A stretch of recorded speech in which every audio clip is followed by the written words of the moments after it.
यदि इन दो चीजों पर आपने पकड़ बना ली, इतिहास वैज्ञानिक मनुष्य के द्वारा रोमानी मनुष्य पर जीत को दर्शाता है। मूल्य वे नहीं जो व्यक्ति को चाहिए, मूल्य वो हूँ जो समाज को चाहिए। आपका हमारा ध्यान अंत में सिर्फ लड्डू पर ही नहीं होना चाहिए। लड्डू तो चाहिए ही, प्रसाद चाहिए। नमस्ते दोस्तों, जय हिंद, वंदे मातरम। कैसे हैं आप सब? स्वागत है आप सभी का पीडब्ल्यू फिजिक्स वाला ओनली आईएएस के इस मंच पर, जहां हम लोग देखने जा रहे हैं एसे या निबंध में बहुत अच्छे अंकों को कैसे अर्जित किया जाए। How to score and secure a very good marks in एसे।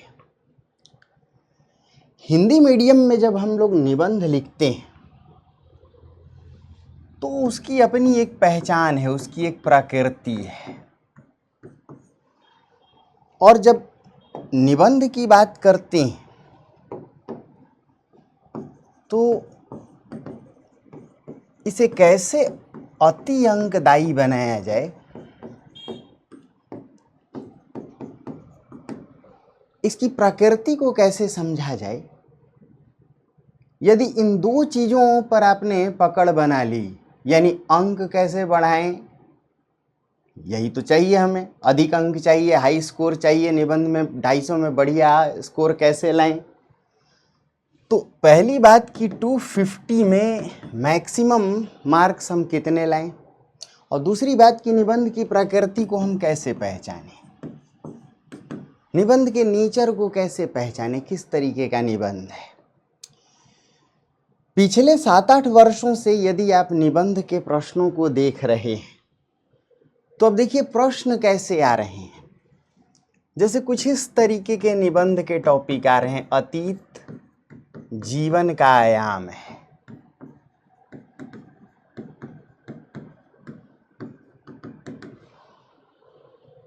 जैसे कुछ मुद्दों को और लेकर के चले हम। अच्छा जीवन, ज्ञान तथा प्रेम दोनों के सामंजस्य से चालित होता है।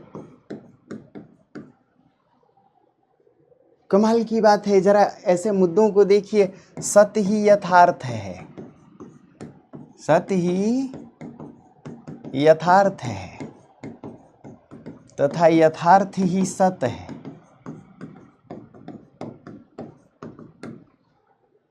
कुछ और मुद्दों को अगर देखें, विचार करें, आप उसी नदी में दोबारा नहीं उतर सकते। आप उसी नदी में दोबारा नहीं उतर सकते। इतिहास वैज्ञानिक मनुष्य के द्वारा रोमानी मनुष्य पर जीत को दर्शाता है। इतिहास हमेशा अपने को दोहराता है, एक बार त्रासदी के रूप में, एक बार प्रहसन के रूप में। छप्पर छाने का सही समय तब है जब धूप खिली हो। क्या आप लोग इन निबंधों को देख रहे हैं और कुछ महसूस कर रहे हैं? यथार्थ आदर्श के अनुरूप नहीं होता, यथार्थ आदर्श के अनुरूप नहीं होता, परंतु उसकी पुष्टि करता है। मानव जन्म लेने तथा मनुष्य होने के बीच का सफर ही जीवन है। कमाल है। मूल्य वे नहीं जो व्यक्ति को चाहिए, मूल्य वो हूँ जो समाज को चाहिए। यानी सामाजिक नियम, सामाजिक आचार संहिता। यदि बात करें ऐसे निबंधों में हम अंक कैसे अधिक लाएं, कैसे बढ़िया मार्क्स लाएं, तो याद रखिए, जो आपका निबंध है उसकी रटंत तैयारी मत कीजिए। एसे इज नॉट रट्टाफिकेशन। जो लोग रट रटा के जाते हैं वो बढ़िया स्कोर नहीं लाते हैं, ये तय है। तो कौन लोग बढ़िया अंक लाएंगे? आप स्वाभाविक रूप से अपने जीएस को पढ़िए। नेचुरली जो आप जीएस की तैयारी करते हैं, बहुत अच्छी तैयारी करते हैं, आप हिस्ट्री पढ़ रहे हैं पढ़िए, पॉलिटी पढ़ रहे हैं पढ़िए, ज्योग्राफी पढ़ रहे हैं पढ़िए, साइंस टेक पढ़िए, इकोनॉमी पढ़िए। इसके अलावा यदि आपका ऑप्शनल, सपोज कीजिए कि आप ऑप्शनल हिंदी जैसे लिटरेचर को लेके चल रहे हैं, या फिलॉसफी को लेकर के, या सोशियोलॉजी को लेकर के चल रहे हैं, तो आपको ऐसे भी निबंध में बहुत दिक्कत नहीं आने वाली है। क्योंकि निबंध या एसे इज नथिंग बट, निबंध कुछ और नहीं है। यदि आपकी जीएस की तैयारी अच्छी है, थोड़ा बहुत आपको लिटरेचर यानी साहित्य की थोड़ी समझ है और दर्शन की थोड़ी समझ है, इन तीनों को मिला दिया तो आप बहुत अच्छा निबंध लिख पाएंगे। अब सवाल तो ये है कि लिखें कैसे, यही बहुत बड़ी बात है, और क्या ऐसा करें। दोस्तों, जैसा कि हम लोगों ने इस बात की चर्चा की कि निबंध रटंत नहीं है, तो निबंध भी अन्य विषयों की तरह स्वाभाविक तैयारी। आप अपने जीएस को पढ़िए, एक तो ये बात समझ में आई।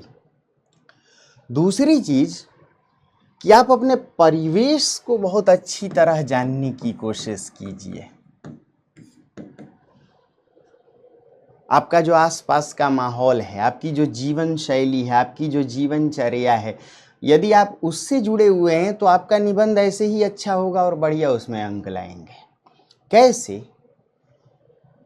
यदि आप पूजा पाठ में बैठते हैं तो मान लीजिए घर में सत्यनारायण की कथा है, सत्यनारायण व्रत कथा, और बीच बीच में पंडित जी जैसे अध्याय खत्म करते हैं या पाठ खत्म करते हैं तो बोलते हैं प्रेम से बोलिए सच्चिदानंद महाराज की जय, फिर शंखनाद करते हैं। आपका हमारा ध्यान अंत में सिर्फ लड्डू पर ही नहीं होना चाहिए। लड्डू तो चाहिए ही, प्रसाद चाहिए, मेहनत का अंतिम परिणाम वही होता है, लेकिन शब्दों पर ध्यान दीजिए। अगर सत और चित तथा आनंद, इन तीनों के मिलने से शब्द बना है सच्चिदानंद,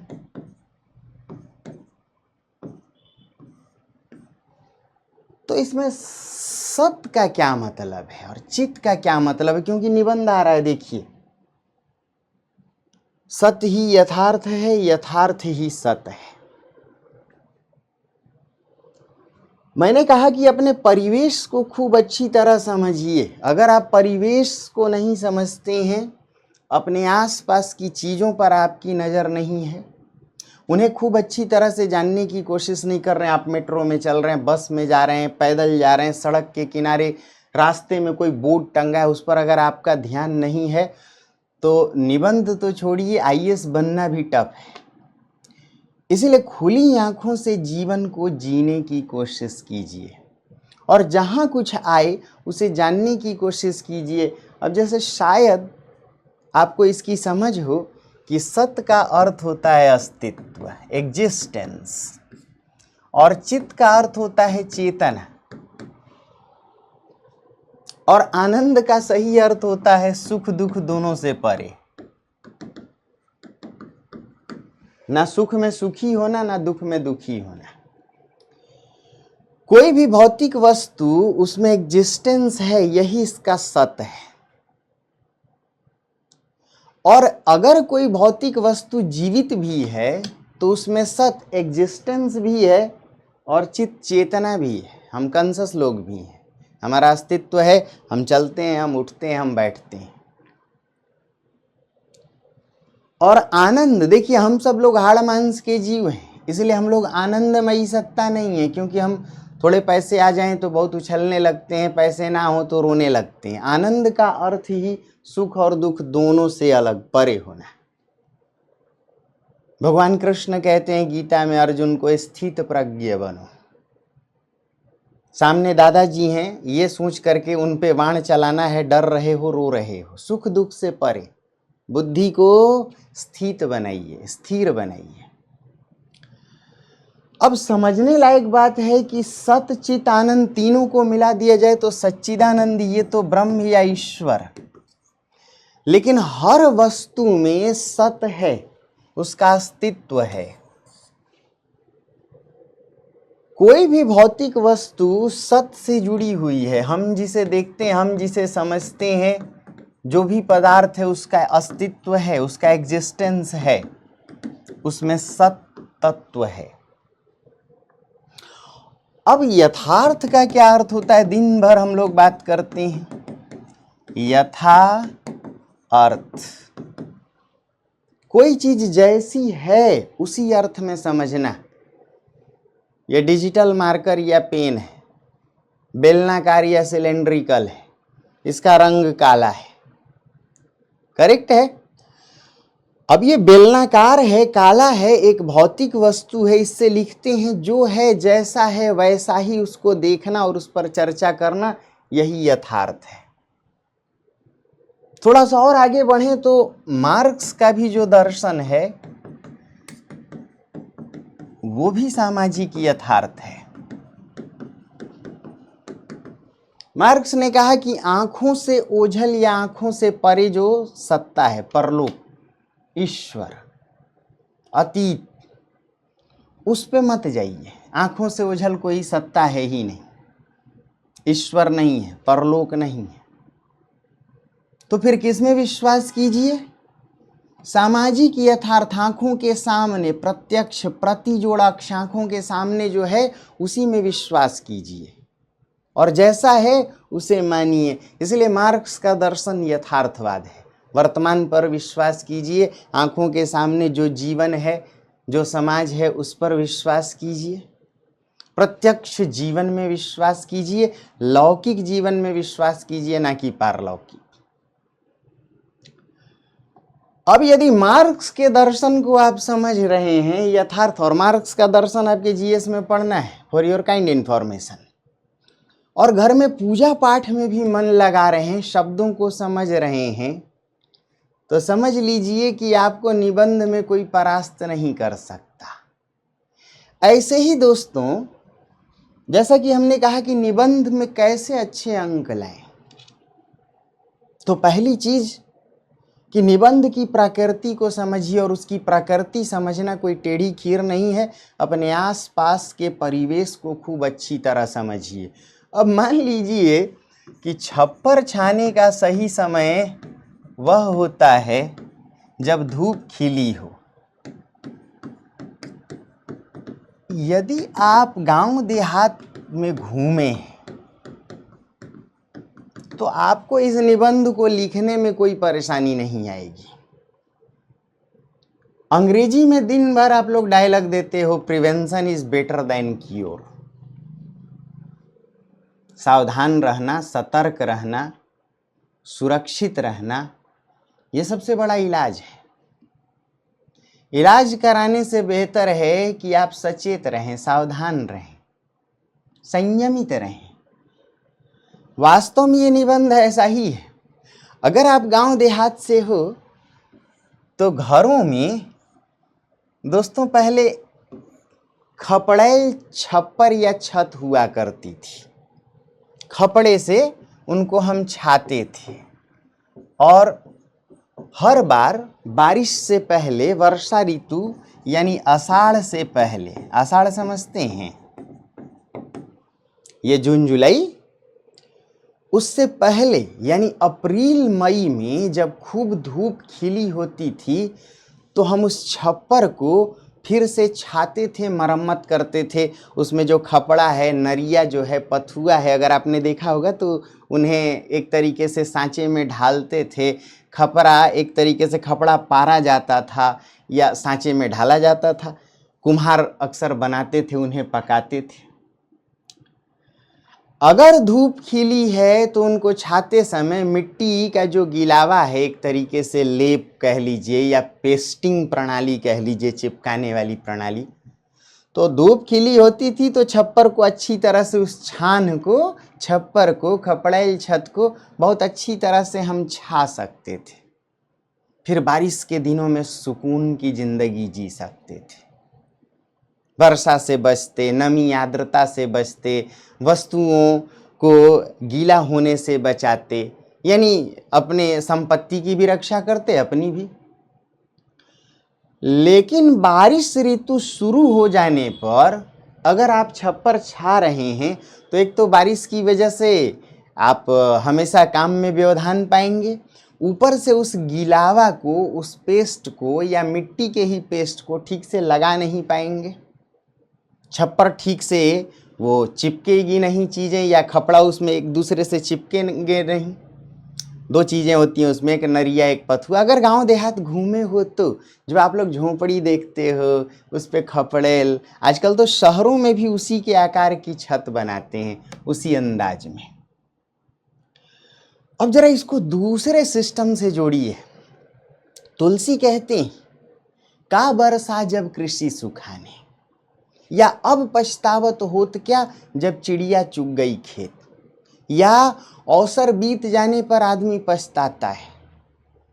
यदि सही समय पर आपने इलाज नहीं किया, आपने अपने काम को नहीं किया, तो फिर बाद में पछताना पड़ता और वो काम होता नहीं है। बीपीएससी में इसी निबंध को दूसरे तरीके से पूछा, अगला खेती आगे आगे, पिछला खेती भागे जागे। जो पहली बार शुरुआत करता है या समय पर कार्य की जो शुरुआत करता है वो हमेशा विनर होता है, समाज में सफल होता है। और जो काम को हमेशा लेट लतीफ शुरू करते हैं उनका काम एक तो समय पे खत्म नहीं होगा, अवसर बीत जाने पर उनका काम खत्म होगा, और उसमें भी भरोसा नहीं कि काम सफल होगा या नहीं। अब इसी बात को आईएएस में दूसरे तरीके से पूछा कि इतिहास हमेशा अपने आप को दोहराता है, एक बार त्रासदी के रूप में, एक बार प्रहसन के रूप में। आपने इतिहास से क्या सबक लिया, क्या सीख ली? कोरोना जैसी वैश्विक महामारी से पहले ही अगर हमने एक लेसन लिया होता कि इस तरीके के वायरस, इस तरीके के संक्रमित या संक्रमण जनित वैश्विक महामारियां कभी भी फैल सकती हैं, सोशल डिस्टेंसिंग की आवश्यकता पड़ती है, कहीं ना कहीं हमें बचाव की आवश्यकता पड़ती है, वैश्विक लॉकडाउन की स्थिति आ सकती है, उद्योग धंधे काम धाम सब ठप हो सकते हैं, तो हम एक बेहतर विकल्प पहले ही चुन पाते हैं। इसीलिए कहा जाता है अग्र सोची सदा सुखी। जो किसी कार्य पर बहुत पहले से विचार करते हैं, अंग्रेजी में आप लोग कहते हैं विजनरी होना चाहिए, दूरदर्शिता होनी चाहिए। दूरदर्शी व्यक्ति न केवल अपने को सुरक्षित रखता है बल्कि पूरे समाज को सुरक्षित रखता है।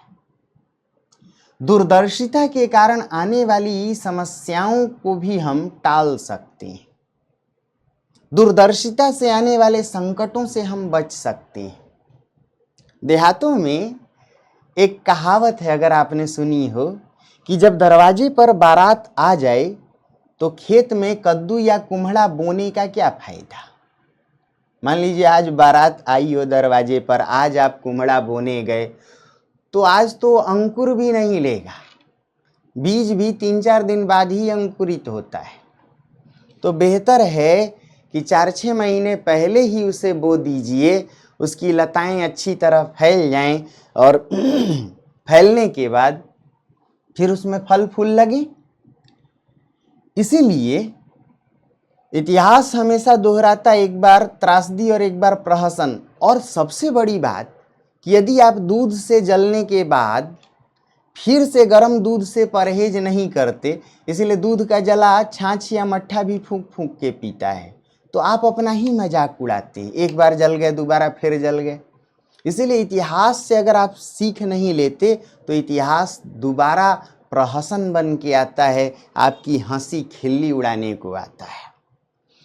दोस्तों, आईएएस में जितने भी निबंध पूछे जा रहे हैं वो सब आपके परिवेश से हैं, आपकी जीवन शैली से हैं, आपके निबंध से हैं।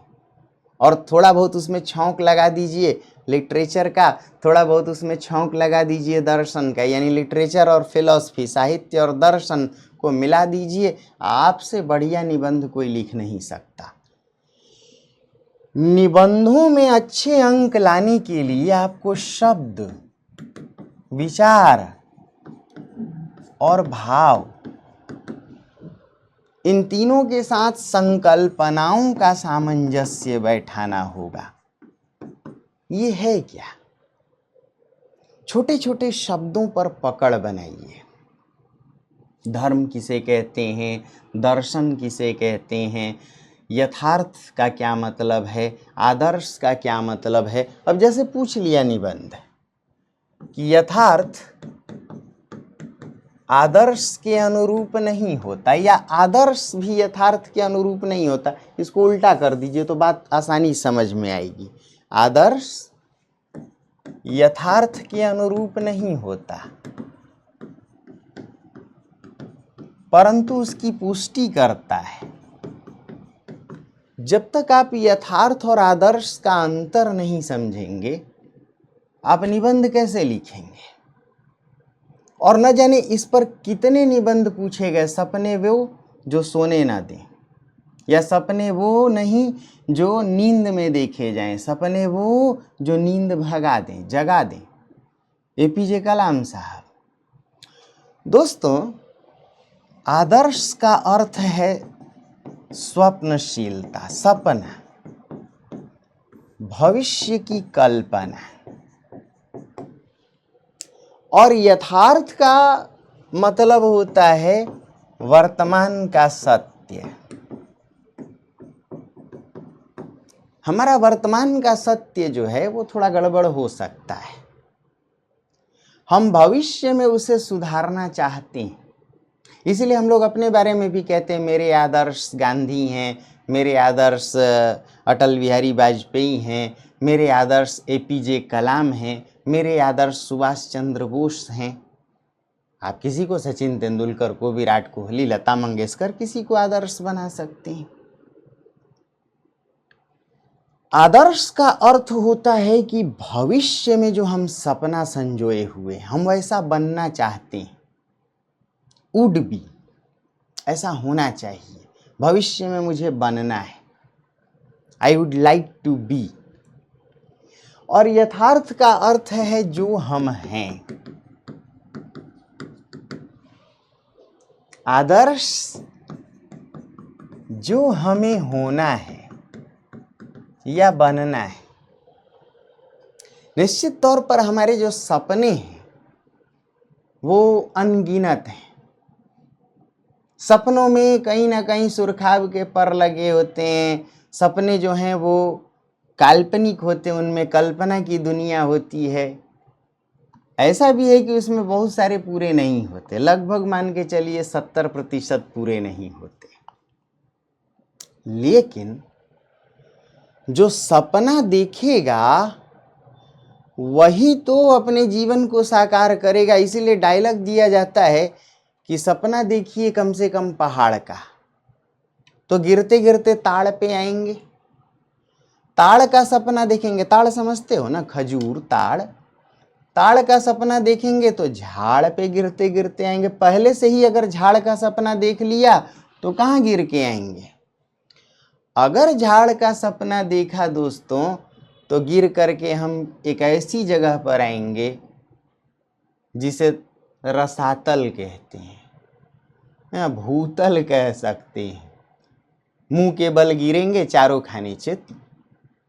इसलिए सपने ऊंचे होने चाहिए, सपने बड़े हों, और उन सपनों को साकार करने के लिए, अपने आदर्श की पूर्ति के लिए यथार्थ को दुरुस्त कीजिए। आज मेहनत करेंगे तो कल हमारा दुरुस्त होगा। इसके लिए विचार जरूरी है। हम कौन थे, क्या हो गए, क्या होंगे अभी, आओ मिलकर विचारें ये समस्याएं सभी। और इसके लिए जरूरी है कि अपने अतीत में झांकिए, हमारा पिछला जीवन कैसा था, आज का कैसा, और होने वाला आने वाला जीवन कैसा हो। तो निबंध आपसे पूछा है, देखिए अतीत जीवन का आयाम है। जो व्यक्ति विचारशील होगा, जो स्वप्नशील होगा, जो सपना देखेगा, सपना देखना बहुत अच्छी बात है, और उससे भी अच्छी बात है कि अपने सपने को साकार कीजिए। साकार कौन करेगा? तो जो नींद से जागेगा। कौन जागेगा? जो ये समझता हो कि हम पहले सोए थे तो हमारी दुर्दशा हुई। पहले भी निबंध आता था, अंग्रेजों ने भारत को बेखबरी के दौर में जीत लिया, यानी हम सोए थे, अपनी समस्याओं से बेखबर थे, हम निद्रा में थे, हम सपने में थे, और अंग्रेजों ने इसका फायदा उठा करके हमें गुलाम बना लिया। जागने वाला कभी भी पराधीन नहीं होगा। इसलिए भारत में एक चेतना ही नवजागरण परक चेतना। तो जो जागत है सो पावत है, और जो सोवत है सो खोवत है। उठ जाग मुसाफिर भोर भई। जागना पड़ेगा। इसीलिए कलाम साहब का डायलॉग अब मिला दीजिए कि सपने वो नहीं जो नींद में देखे जाएं, सपने वो जो नींद भगा दे, सपने वो जो नींद से झकझोर कर उठा दे। यदि आपने एक आदर्श बनाया है कि मुझे कलेक्टर बनना है, फर्स्ट टॉप करना है, और अगर फर्स्ट टॉप करना है दोस्तों, आईएएस ऑफिसर बनना है, और आप दिन भर सो रहे हो, तो निश्चित तौर पर जो आपका शयन है, आपका जो सोना है, या जो आपका सपना है, वो सपना बन करके ही रह जाएगा, क्योंकि आप प्रयास तो कर नहीं रहे।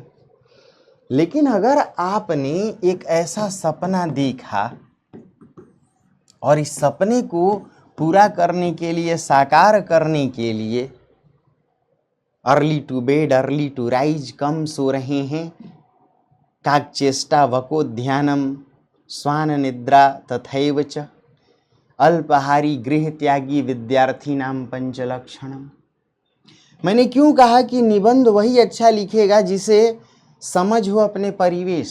आप शास्त्र को दिन भर गालियाँ देते हैं, आप धर्म को गालियाँ बकते हैं, आप ईश्वर परलोक को गाली बकते हैं, आप विवाह परिवार जैसी संस्थाओं को गाली बकते हैं, आप संविधान को गाली बकते हैं, आप समाज को कोसते हैं, तो निबंध नहीं लिख पाएंगे। इसीलिए पूछा कि आस्था और विश्वास मानवीय जीवन के पहलू हैं। आप विश्वास नहीं करेंगे, आस्था बना के नहीं रखेंगे, तो इन चीज़ों को जान नहीं पाएंगे, फिर लिखेंगे कैसे।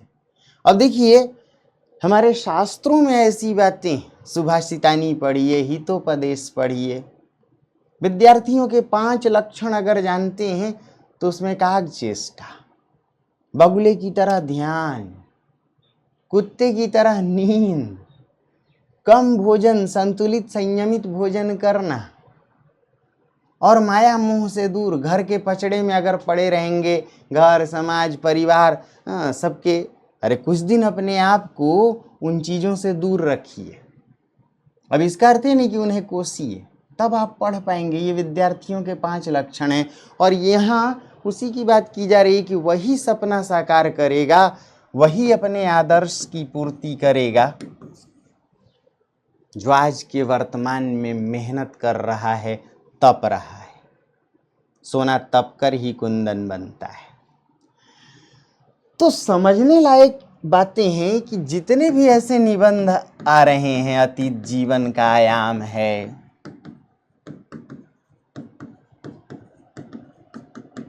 मनुष्य जन्म लेने और मानव बनने के बीच का सफर ही जीवन है। आपको क्या लगता है कि आप ऐसे निबंध को कहीं किसी किताब में, कहीं किसी डायरी में, किसी नोट्स में लिख करके दिया जाता, आप तैयार कर लें?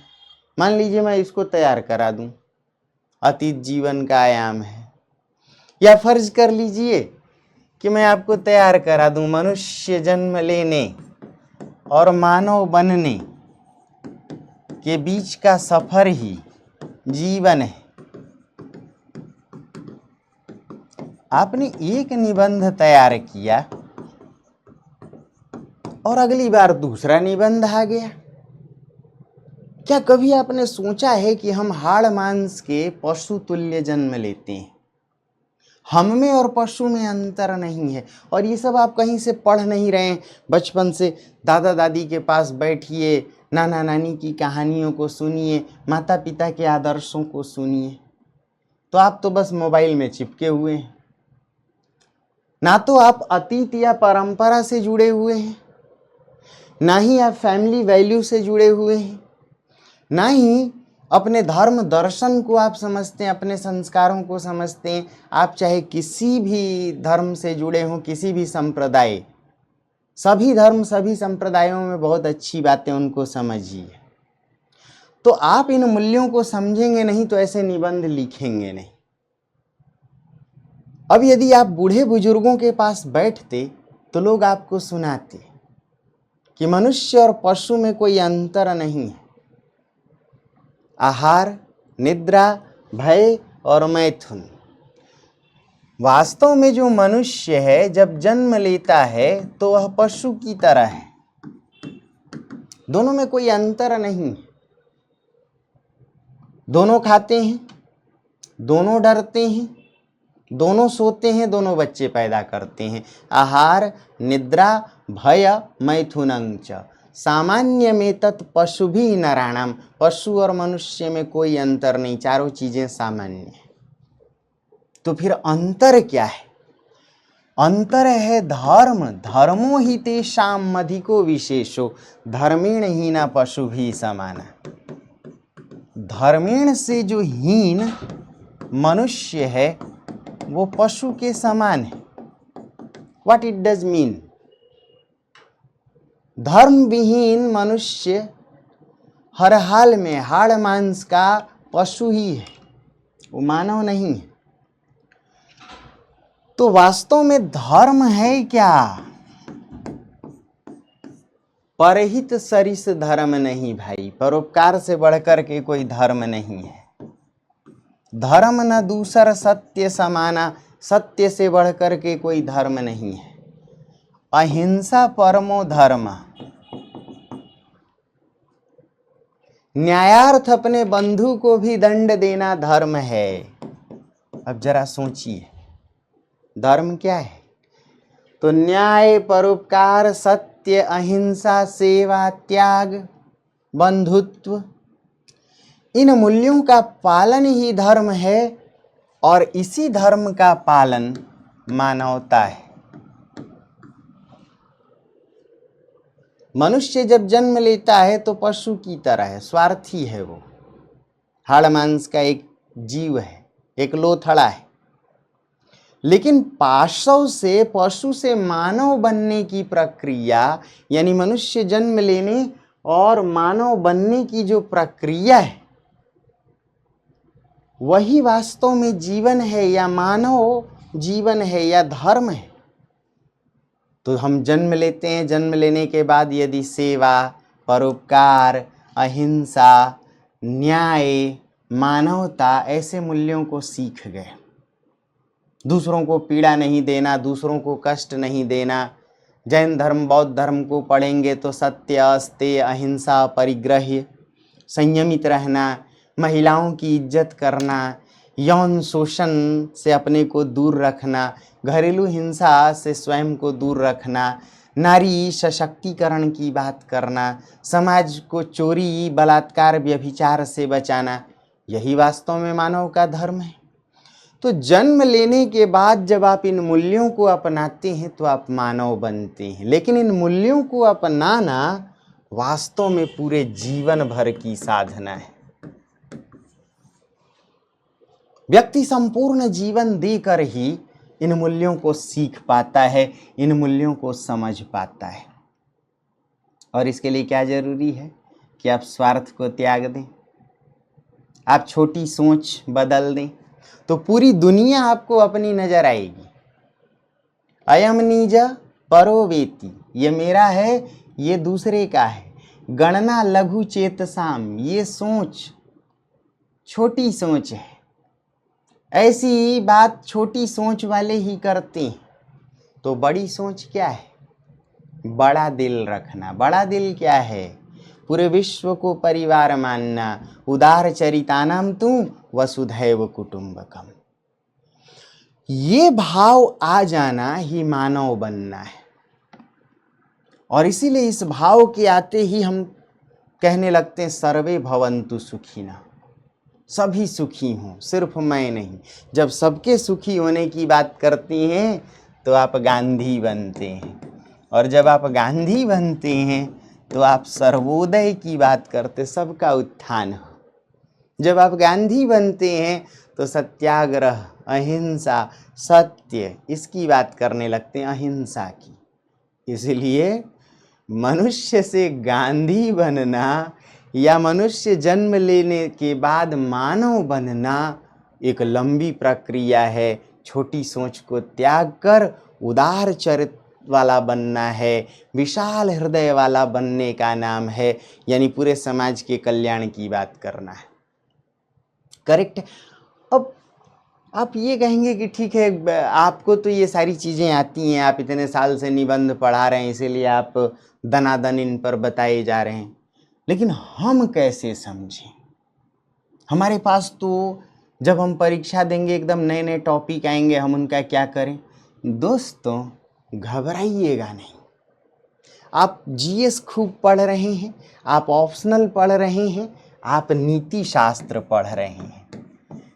एक बहुत अच्छी चीज़ मैं आपको बताऊं कि नीति शास्त्र आपका ऑप्शनल, जो भी आपका ऑप्शनल हो, हिंदी साहित्य हो, फिलॉसफी हो, सोशियोलॉजी हो, पीएसआईआर हो, ज्योग्राफी हो, हिस्ट्री हो, एंथ्रोपोलॉजी हो, जो मन करे ऑप्शनल रखिए।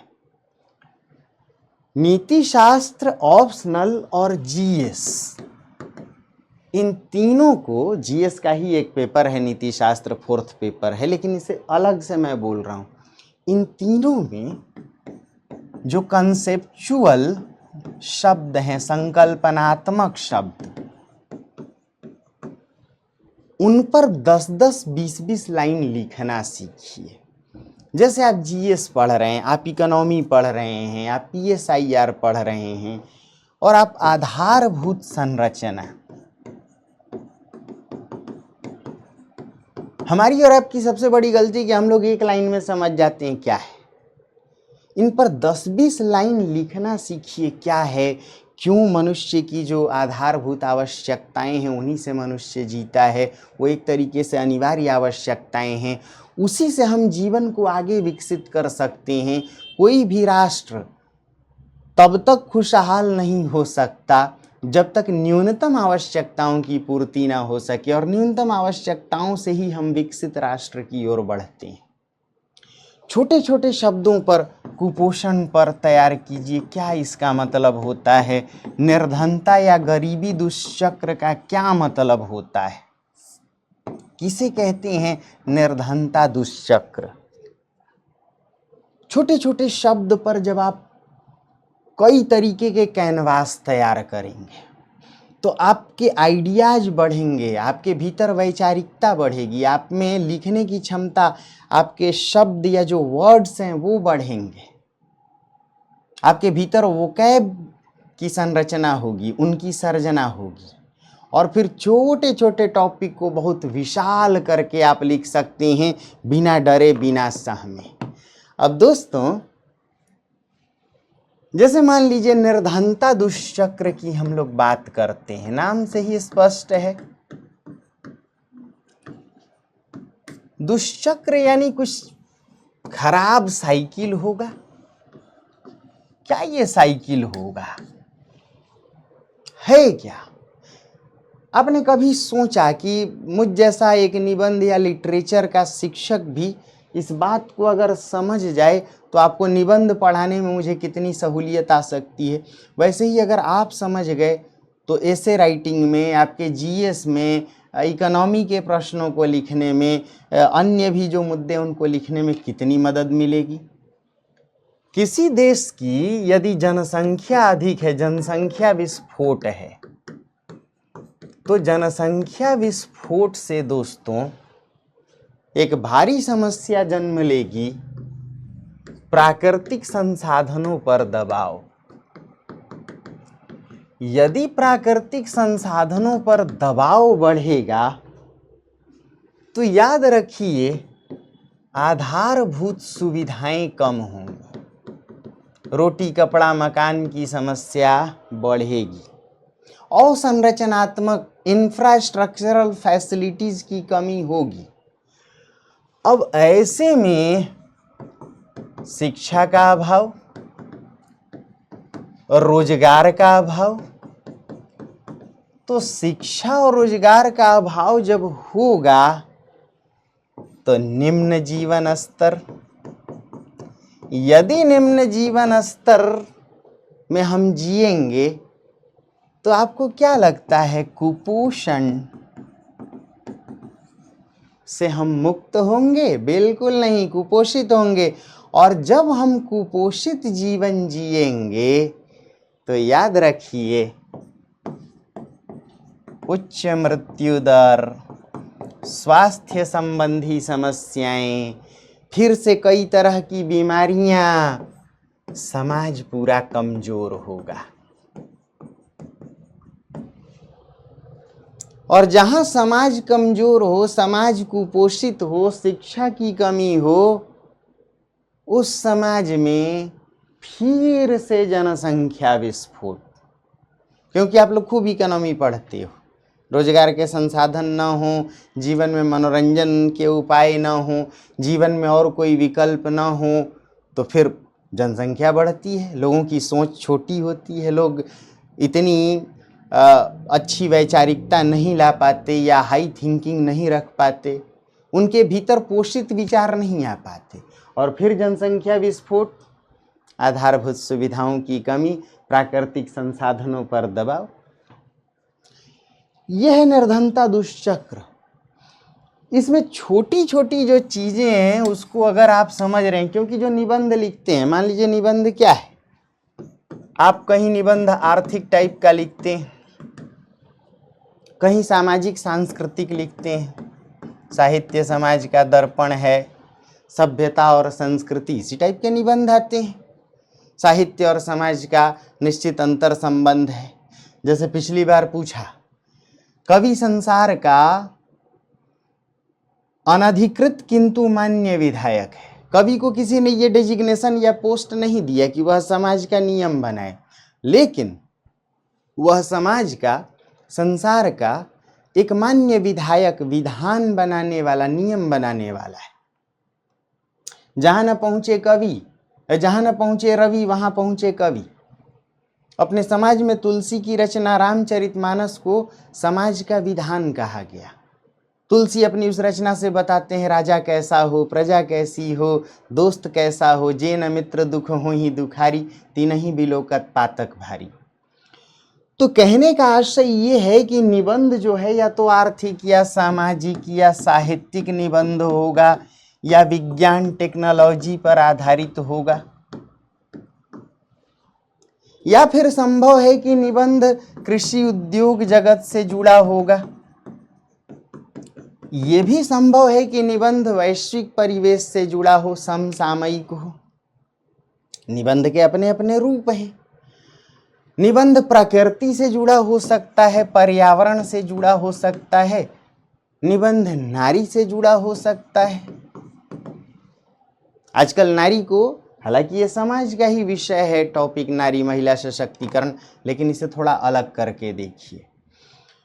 अब इतने मुद्दों को तैयार करने के लिए यदि आपके पास दोस्तों ऐसे कंसेप्ट हैं, और ये कंसेप्ट कहाँ से आ रहे हैं, तो ये कंसेप्ट आ रहे हैं आप जो ऑप्शनल तैयार कर रहे हैं, आप जो जीएस तैयार कर रहे हैं, आप जो नीति शास्त्र, अब नीति शास्त्र को पढ़िएगा तो उसमें शब्द है भावनात्मक समझ।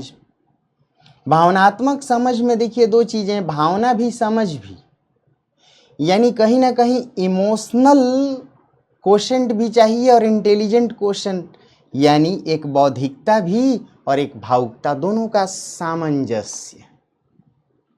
अनियंत्रित संवेग से बचना। जब आप अपनी भावनाओं पर बुद्धि का नियंत्रण लगाते हैं और जब अपनी बौद्धिकता पर भावना का नियंत्रण लगाते हैं, तो ऐसे लोगों को हम भावनात्मक समझ से जोड़कर देखते हैं। यही इमोशनल इंटेलिजेंस है। अब छोटे छोटे शब्द हैं, ये संकल्पनाएं, इनको किस रूप में आप पढ़ रहे हैं, कैसे तैयार कर रहे हैं। मान लीजिए मेरे जैसे शिक्षक ने 2 लाइन में समझा दिया और आप चुपचाप बैठ गए। घर जाके कहीं तो खोजिए। आजकल आपके पास नेट है, कई तरह के ऐप हैं, आप कई तरह के ई कोर्स, ई शब्दकोश, ई गद्य कोश, पाठशाला, स्वयं प्रभा चैनल, आप इन सब का इस्तेमाल करें। शब्द को ऐसे ही जाया ना होने दें। महर्षि पतंजलि ने कहा कि शब्दः भास्वन्ति ही शब्दा, शब्द ब्रह्म की तरह है। शब्द भी अपने आप में असीमित हैं, एक एक संकल्पना में पूरी दुनिया समाहित है। छोटा सा शब्द भ्रष्टाचार, क्या होता है भ्रष्ट आचार। नारी सशक्तिकरण, एक लाइन में सुने हो, महिला सशक्त हो जाए। कभी आपने सोचा कि नारी शिक्षित होगी तो रोजगार प्राप्त करेगी, नारी ने रोजगार प्राप्त कर लिया तो वह कर्मशील और स्वनिर्भर होगी। यदि नारी स्वनिर्भर हो गई तो नारी स्वनिर्णय, खुद से निर्णय ले पाएगी, और स्वनिर्णय या स्वयं से निर्णय लेना ही सशक्त होना, स्वतंत्र होना। जो गुलाम होते हैं वो अपने से निर्णय नहीं ले पाते। राम नरेश त्रिपाठी की एक कविता है, पराधीन रहकर हम अपना सुख सोग नहीं कह सकते, यह अपमान जगत में केवल पशु ही सह सकते। पशु निर्णय नहीं लेते, पशु अपनी बात नहीं कह पाते। इसीलिए दोस्तों बहुत जरूरी है कि आप संकल्पनाओं को समझें। आप जो भी पढ़ रहे हो, आप एथिक्स पढ़ रहे हो, आप अपने ऑप्शनल को तैयार कर रहे हो, आप GS first second third fourth paper पढ़ रहे हो, आप न्यूज़पेपर पढ़ रहे हो, आप मैगजीन पढ़ रहे हो, आपके पास एक छोटा शब्द आ जाए, उसको तैयार कीजिए, उसको खूब अच्छी तरह तैयार कीजिए। बहुत छोटे छोटे शब्द हैं। आदर्श क्या है, यथार्थ क्या है, अवधारणा क्या है, विमोचन क्या है। कई बार ऐसे धार्मिक शब्द हैं धर्म दर्शन से जुड़े हुए, उन पर भी जरा समझिए विपश्यना का क्या अर्थ होता है। जैन धर्म, बौद्ध धर्म में कई ऐसे शब्द हैं, संलेखना का क्या मतलब होता है, निर्वाण का क्या मतलब होता है, और कुछ सामान्य शब्द, निवेश का क्या अर्थ होता है, विनियोग का क्या अर्थ होता है, नियोजन का क्या अर्थ होता है। उन पे 10-20 लाइन पढ़िए, सीखिए, और ना समझ में आए तो निबंध की क्लास में तो मैं हूँ ही। तो एक तो कोशिश कीजिए कि अपने से आप संकल्पनाओं को समझिए, पकड़िए। जितने तरह के निबंध हैं उनके संकल्पनात्मक शब्द बढ़ाएं। बहुत छोटे छोटे शब्द हैं, उनका अर्थ व्यापक है। आप सिर्फ सुनते हो साहित्य, कभी आपने इस शब्द को तोड़ने की कोशिश की? और हर बार एक निबंध आ रहा है यहाँ से। साहित्य 100 जोड़ हित से बना है। हित यानी कल्याण, और स माने साथ। वही कल्याण कर सकता है जो हमारी कमियों को भी निकाले और हमें अच्छाई की ओर ले भी जाए, यानी हमारी समस्याओं को भी बताए आईने की तरह, और दीपक के रूप में हमारा मार्गदर्शन भी करे। इसलिए साहित्य समाज का दर्पण और दीपक दोनों है, क्योंकि समाज के लिए हितकारी है, कल्याणकारी है। कबीर, सूर, तुलसी, जायसी, प्रेमचंद, अमीर खुसरो, ये जितने साहित्यकार थे ये समाज को आईना दिखा रहे थे। कोई कह रहा था बड़ा हुआ तो क्या हुआ, जैसे पेड़ खजूर, पंथी को छाया नहीं फल लागे अति दूर। कोई कह रहा था निंदक नियरे राखी आंगन कुटी छवाए। कोई कह रहा था हिंदुअन की हिंदुआई देखी तुर्कन की तुर्काई। मतलब हिंदू और मुसलमानों दोनों को देखिए, ये सिर्फ अपनी जो अपने बड़प्पन की बात करते हैं, अहंकार से भरे हैं, परंतु आपस में दोनों लड़ करके मरते हैं। आपस में दो लड़ी मुए मरमन काहू न जाना। हिंदू कहे मोहे राम प्यारा और तुरक रहमाना। ये सिर्फ समस्या ही नहीं निकाल रहे थे, समाधान भी दे रहे थे। तुलसी कहते हैं बड़ा भाग मानुष तन पावा, बड़े भाग्य से तो मानव जीवन पाए हो और उस जीवन को पाकर के भी भेद संसार में करते हो। सिया राममय सब जग जानी, पूरे संसार को राममय मानकर सबसे प्रेम करो, क्योंकि जो राम से प्रेम करता है वह संसार से या किसी व्यक्ति से, किसी धर्म से नफरत नहीं कर सकता। क्या कहते हैं तुलसी? तुलसी ममता राम सो समता सब संसारू। और इसी बात को कबीर कहते हैं। कबीर कहते हैं कि ढाई आखर प्रेम का पढ़े सो पंडित होए। तो छोटे छोटे शब्द हैं, संकल्पनाओं से भरे शब्द हैं। हर शब्द न जाने असंख्य शब्दों को जन्म देता है। उसमें जो अर्थ है वो असीमित है, प्रगाढ़ है, अगाध है। उसको समझिए। निबंध वही अच्छा लिखेगा जिसको अपने परिवेश की समझ हो, शब्दों पर पकड़ हो। और शब्दों पर पकड़ बनाने के लिए आपको अतिरिक्त मेहनत या रटने की ज़रूरत नहीं। आपकी आंखों के सामने जीएस में, ऑप्शनल में, नीति शास्त्र में जो शब्द आता है उस पर बढ़िया से लिखिए। ठीक है दोस्तों, तो मैं उम्मीद करता हूँ कि मेरी बात आपको समझ में आई होगी, क्योंकि निबंध अब रटे रटाए नहीं आ रहे हैं। निबंध अब समाज या परिवेश से पूछे जा रहे हैं, अनुभव से पूछे जा रहे हैं। आप अपने भीतर अनुभव का संचार कीजिए, शब्दों की संकल्पनाओं से जुड़िए, उनका विस्तार कीजिए, बड़े बुजुर्गों के आसपास, उनके इर्द गिर्द उठिए बैठिए, उनके साहचर्य का लाभ लीजिए। आपसे बढ़िया निबंध कोई नहीं लिख पाएगा। बहुत बहुत धन्यवाद मुझसे जुड़ने के लिए। God bless all of you दोस्तों।